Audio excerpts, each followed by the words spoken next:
In today's video, I am going to teach you how to set up auto response in Constant Contact.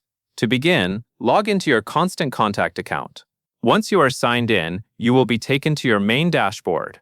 This is where you can access the tools needed to create and manage your email marketing campaigns.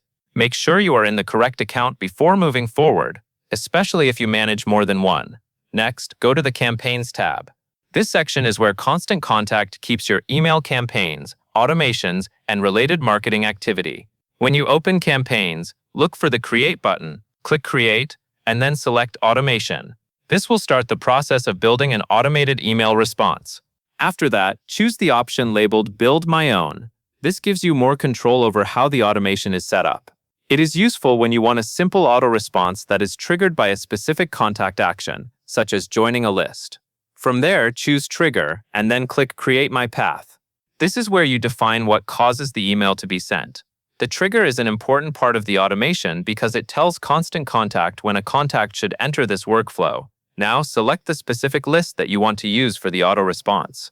This means the email will go out to contacts based on that list. Be sure to choose the correct list so the right audience receives your message.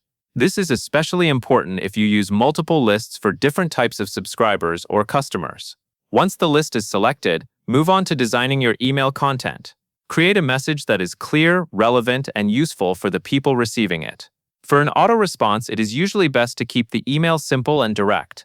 You may want to include a welcome message, important information, or the next action you want the contact to take. After your email content is ready, set the time delay to immediately. This means the email will be sent as soon as the trigger condition is met. In most cases, this is the best choice for a welcome email or first response because it reaches the contact right away while the interaction is still fresh. Finally, take a moment to review your full setup.